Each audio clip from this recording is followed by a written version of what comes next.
The era of enslavement once held a perceived glory in its dominance, a wishful narrative now examined with somber truth. Today, we delve into the historical reality of how African slaves were bred by white slavers, a pivotal point in the existence of enslaved people in the pre-war United States South. Life cycles and reproduction were daily concerns in plantation communities, where many enslavers likened enslaved individuals to livestock such as cows, calves, horses, and pigs. The dehumanization reached such depths that some slaveholders began justifying slavery using biblical references, particularly an interpretation of the Genesis passage that cursed Canaan, son of Ham, to be a servant of servants. This biblical interpretation was used to rationalize the economic exploitation of slave labor, with the subjugation of slaves viewed as a natural right of white slave owners. The inferior position of slaves extended beyond their relationship with their masters to encompass all white individuals. Enslaved individuals were considered subject to white persons, and slaveholders actively coerced them into intimate relationships, often through cajoling, threats, and punishment, to increase their stock of enslaved labor. Children born of these relationships were either sold or exploited for labor, generating profits for the slaveholders. Enslaved women were both producers and reproducers of slavery, and their children often grew up unknowingly following in their parents' footsteps. This practice, known as slave breeding, reflects a dark aspect of history seldom discussed. In this video, we shed light on the details of how African slaves were bred by white slave owners and the circumstances that led to this tragic reality. Before we proceed, we encourage you to support our work by liking and sharing this video with your family and friends. Your engagement helps us continue to spread awareness and knowledge. Don't forget to subscribe to our channel to stay updated on future content. Let's explore the harrowing days of slave breeding together. Since at least the 1770s and 1780s, anti-slavery movements in Britain and North America commenced coordinated political campaigns against international slavery. Initially focused on abolishing the international slave trade, by the early 19th century, anti-slavery activists began scrutinizing claims about slave breeding practices in the Caribbean and mainland. In North America, the anti-slavery emphasis on slave breeding intensified during the 1830s and 1840s, peaking in the 1850s as both black and white abolitionists employed sentimental rhetoric to challenge the institution of slavery in the South. However, the entrenched nature of slavery within the American system, intertwined with everyday survival, made resistance inevitable.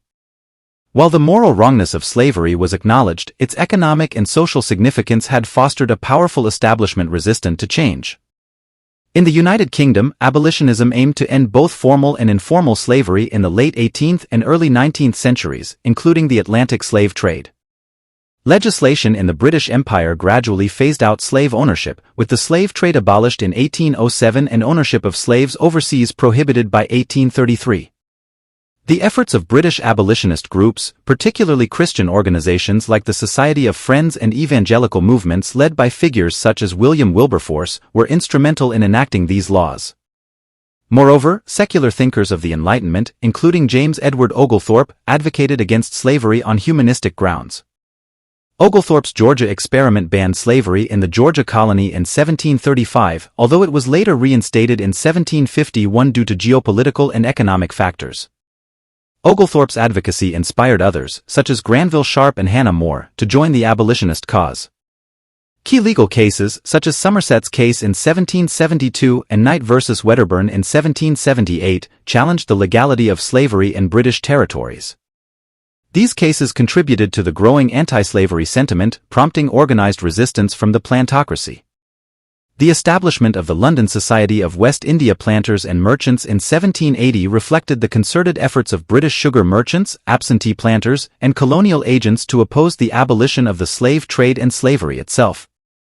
The Somerset case, along with the influence of Quaker abolitionist Anthony Benezet's writings, contributed to the growth of anti-slavery sentiment in the British Isles in the years following 1777. John Wesley, a prominent figure in the Methodist movement within the Church of England, strongly condemned slavery in his 1776 dissertation on mercy and cruelty to animals. Humphrey Primat, a clergyman, argued against the notion that white people had any inherent right to enslave and oppress black individuals solely based on their race. In 1781, the Dublin Universal Free Debating Society prompted its members to consider the justifiability of enslaving the Negro race based on principles of humanity and policy. Despite the abolition of slavery in Great Britain, the West Indian colonies of the British Empire continued the practice. British banks continued to finance industries reliant on slavery in these colonies, even after legal changes in Great Britain. Approximately 6 million Africans were enslaved and transported to the Americas, with about one-third of them transported on British ships. In total, an estimated 12 million Africans were captured and enslaved for the Americas. During the 18th and 19th centuries, enslaved Africans constituted the main labor force on British-owned plantations throughout the Caribbean, producing 80 to 90% of the sugar consumed in Western Europe. British traders profited significantly from the transatlantic slave trade, with traders from ports like Bristol and Liverpool trafficking enslaved Africans to British colonies and other destinations in exchange for goods like rum and sugar. Britain's involvement in the slave trade expanded in the 18th century, with American merchants eventually surpassing Portuguese and British traders in slave trafficking. However, political opposition to the slave trade grew stronger in the late 18th century, leading to the passage of the Slave Trade Act in 1807 by the British Parliament, which made the slave trade illegal throughout the British Empire. Although the 1807 Act aimed to end the slave trade, smuggling persisted, prompting the introduction of the Slave Trade Felony Act in 1811, which criminalized slave trading as a felony across the British Empire. This law effectively curtailed the trade, and the Royal Navy's aggressive pursuit of slave ships further deterred participation in the trade. In 1827, Britain defined participation in the slave trade as piracy punishable by death, which spurred increased calls for abolition in America. Members of the U.S. Congress, including those from both the North and the South, along with President Thomas Jefferson, found themselves in a complex situation during a period when the importation of slaves from Africa was being restricted or eliminated. This coincided with a significant expansion of cotton, sugar cane, and rice production in the Deep South and the Western Territories of the United States. The invention of the cotton gin facilitated the profitable cultivation of short-staple cotton, making slavery indispensable to the Southern economy. As the demand for slaves increased due to the expansion of cotton production, slave owners resorted to breeding slaves to maximize profits and labor, treating them as mere commodities. Slave owners and traders alike regarded slaves as crucial labor for producing lucrative cash crops that fueled the triangular trade. Enslaved families were systematically separated for various types of labor, with men often assigned to large field gangs based on their physical abilities as judged by overseers. The prohibition on the importation of slaves into the United States after 1808 limited the supply of slaves, coinciding with the expansion of cotton cultivation and the increasing demand for labor in the Deep South. Slaveholders began to view the fertility of slave women as integral to their productivity, often forcibly encouraging them to have large numbers of children. Terms like breeders, debreeding slaves, and too old to breed became tragically familiar during this period. Despite the ban on importing slaves, the practice of slavery in America persisted largely unaffected. The decision to prohibit slave imports was not rooted in humanitarian concerns but rather economic interests, particularly to protect the profits of American slave owners. Southern legislators collaborated with their Northern counterparts to pass laws banning external slave trading while disregarding the institution of slavery itself. Slave breeding became a widespread practice, with breeding farms established to produce as many slaves as possible for distribution across the South. Enslaved women of prime childbearing age were highly valued, and their reproductive capacity was exploited for financial gain. Some were forced into childbirth as young as 13 and were expected to bear multiple children during their enslavement. The traumatic experiences of enslaved women, including separation from their children and sexual exploitation, laid bare the cruelty of the institution of slavery. The testimony of former slaves and historical records shed light on the systematic exploitation and abuse endured by enslaved women during this dark chapter of American history. The normalization of slave breeding reflected a transformation in the perception of slaves from individuals with rights to mere property, facilitating their trade and exploitation without societal opposition. All rights belonged solely to the slave owner, leaving the enslaved with no autonomy over their own bodies, families, or children. Harriet Jacobs, in her autobiographical work Incidents in the Life of a Slave Girl, written in 1861, provides a poignant glimpse into this harsh reality.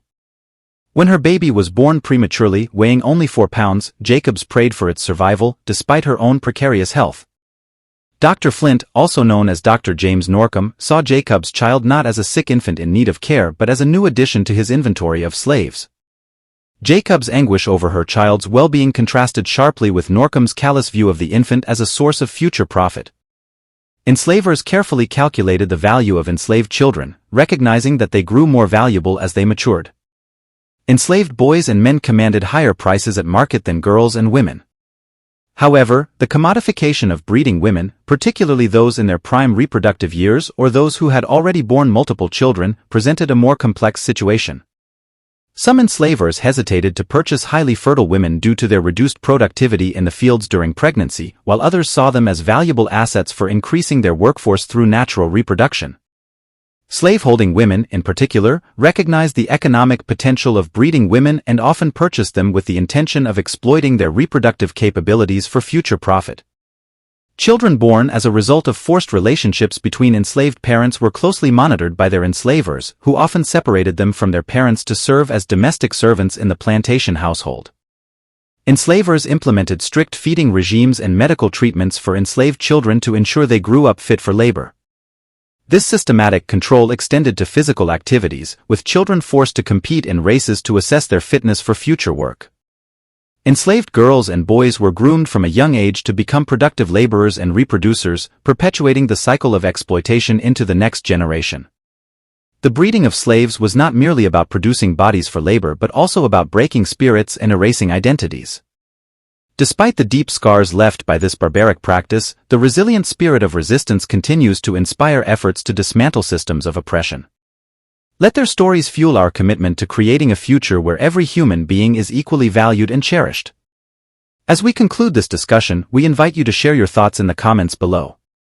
Your support, through likes, shares, and subscriptions, is invaluable in amplifying our message. Thank you for watching.